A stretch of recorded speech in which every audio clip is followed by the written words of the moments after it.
বন্ধুরা, শিউলি রান্নাঘর চ্যানেলে আপনাদেরকে অনেক অনেক স্বাগত জানাই। আবার একটা নতুন রেসিপি নিয়ে আপনাদের কাছে চলে এলাম। আজকে আমি একাদশী স্পেশাল একাদশীর সাবুর পোলাও বানিয়ে আপনাদের সাথে শেয়ার করব। তাহলে বন্ধুরা চলুন কিভাবে আমি সাবুর পোলাও বানাই আপনারা দেখে নিন। প্রথমে 1 চামচ গোটা জিরে ভালো করে ভেজে নেব।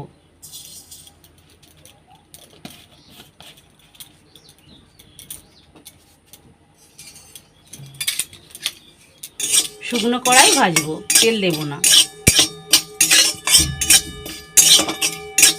আপনারা একাদশীর দিনে এইভাবে বানিয়ে খেতে পারেন, প্রসাদ হিসেবে গ্রহণ করতে পারেন।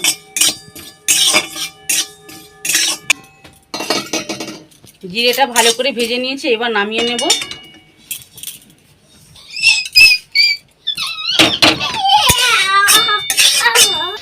বন্ধুরা, একাদশীর খাবাররা সানফ্লাওয়ার তেলে করতে হয়, সূর্যমুখীর তেলে যে।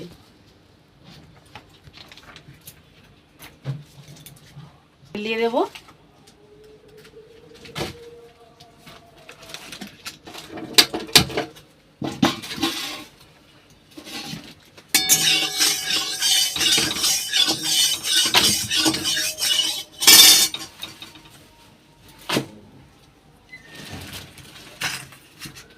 আমি এখানে বাদাম ছাড়িয়ে রেখেছি, বাদামগুলো একটু তেলে ভালো করে ভেজে নেব। বাদাম,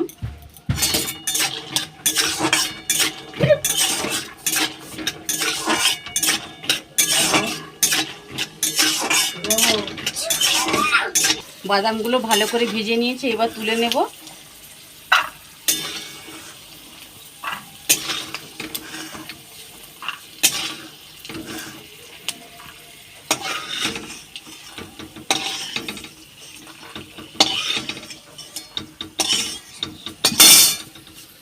আর একটু তেল দিয়ে দেব। আমি এখানে আলুগুলো এইরকম সরু সরু করে কেটে নিয়েছি, এবার ভেজে নেব।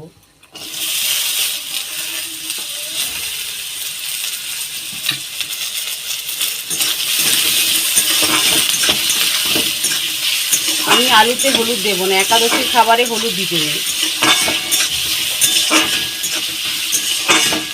এখানে সেন্দুক লবণ ব্যবহার করলাম।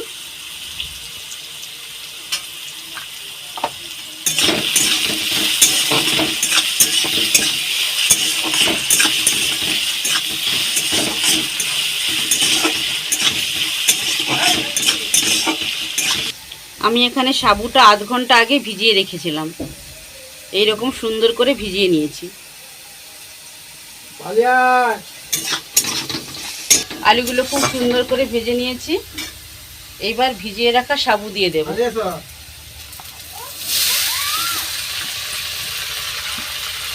দিয়ে একটু ভাজা ভাজা করে নেব।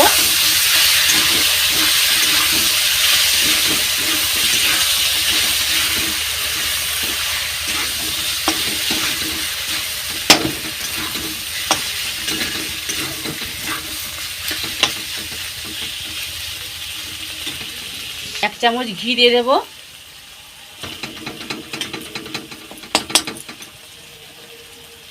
আবার ভালো করে ভেজে নেব।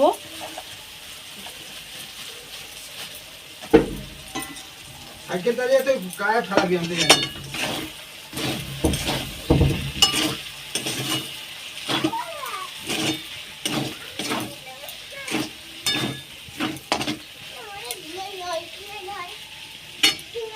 তুই শান্ত আছো? হ্যাঁ, পোলাও একটু মিষ্টি মিষ্টি খেতেই ভালো লাগে, অল্প করে চিনি দিয়ে দেব।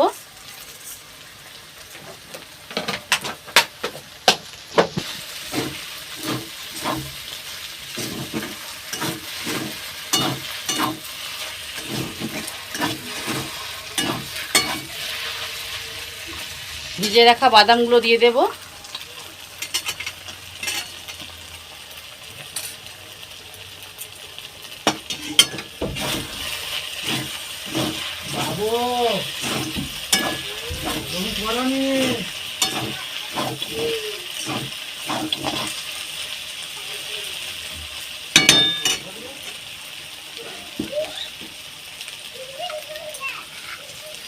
কাঁচা লঙ্কা দুটো ভেঙে দিয়ে দিলাম।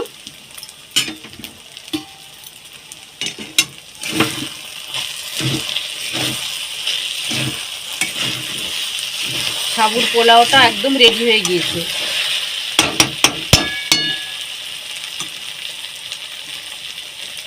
এবার জিরে গুঁড়ো ছড়িয়ে দেব।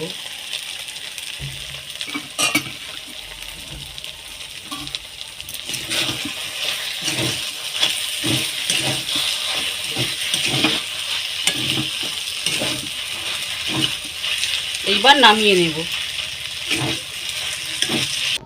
বন্ধুরা, রেডি হয়ে গেল আমার সাবুর পোলাও বানানো। এই রেসিপিটা যদি আপনাদের ভালো লেগে থাকে তাহলে প্রচুর প্রচুর লাইক, শেয়ার ও কমেন্ট করবেন এবং সাবস্ক্রাইব করে আমার পাশে থাকবেন। ভালো থাকবেন, সুস্থ থাকবেন। নমস্কার।